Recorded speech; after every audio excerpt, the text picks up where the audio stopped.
জানুয়ারির শুরুতেই গঙ্গাসাগর মেলার তার আগে চিন্তা বাড়াচ্ছে মুড়িগঙ্গার চর। এর জন্য নদীপথে ভেসেল এবং লঞ্চ চলাচল থমকে যাচ্ছে। মেলা শুরুর আগে এই সমস্যা মেটাতে জরুরি বৈঠক দক্ষিণ 24 পরগনা জেলা প্রশাসনের। ঠিক হয়েছে, পলি কাটতে ব্যবহার করা হবে আরো বেশি যন্ত্র।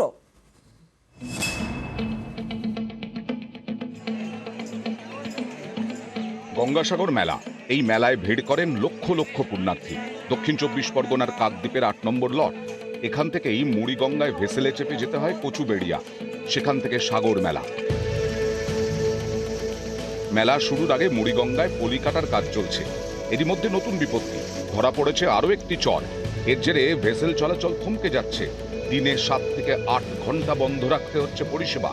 এমনি কুয়াশা, তারপরে এভাবে চড়া বাড়তে থাকলে সাধারণ মানুষ ছাড়া যারা তীর্থযাত্রী আসবে ওনাদের ক্ষেত্রে অনেক ধরনের অসুবিধা আসতে পারে। ভ্যাসেলের ক্ষয়ক্ষতি তো অনেকটা হতে পারে।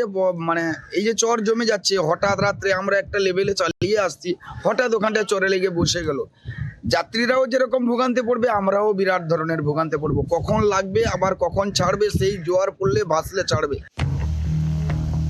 চর না কাটলে সাগর মেলার সময় ভেসেলে ভোগান্তি বাড়বে। তাই জরুরি বৈঠকে বসে দক্ষিণ 24 পরগনা জেলা প্রশাসন। ছিলেন সুন্দরবন উন্নয়ন মন্ত্রী, সেচ মন্ত্রীও। বৈঠক শেষে মুড়িগঙ্গায় পলি পড়া অংশে জলের গভীরতা মাপা হয়। ঠিক হয়, আরো বেশি যন্ত্র কাজে লাগিয়ে দ্রুত পলি তুলে ফেলা হবে। সামান্য একটা জায়গায় আবার নতুন করে একটা চর মতো তৈরি হয়েছে, তার জন্য আবার নতুন করে ড্রেসিং করাতে হবে। তার ব্যবস্থা ইতিমধ্যে আমরা করে ফেলেছি। আমি এটুকু দায়িত্ব নিয়ে বলতে পারি যে পুণ্যার্থী যারা আসবেন তাদের কোনো রকম কোনো অসুবিধা হবে না।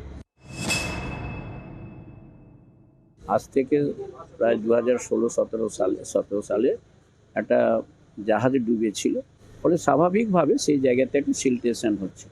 তবে সেটা এমন কোনো সমস্যা দেখা দেবে না। আরও অতিরিক্ত ডেজার আগামী 25 তারিখের মধ্যে আসছে। ওই জায়গাটা আইডেন্টিফাই করতে পেরেছি। কুয়াশাতে ভ্যাসেল হারিয়ে যাওয়া যাতে না ঘটে তার জন্য অস্ট্রেলিয়া থেকে ফকলাইট আসছে এবং ইসরোর জিপিএস প্রত্যেকটা ভ্যাসেলে বসছে। এবং আমরা ওই জায়গাটাতে যেটা আইডেন্টিফাই করতে পেরেছি, আমরা ওই জায়গাটাতে আমরা মার্কিং করব যাতে কোনোভাবেই কোনো ভ্যাসেল যাতে ওই চড়ার উপরে না উঠে যায়। কত দ্রুত পলি তুলে ফেলা সম্ভব সেদিকেই নজর সেচ দপ্তরের। বিশ্বজিৎ হালদার, নিউজ 18 বাংলা।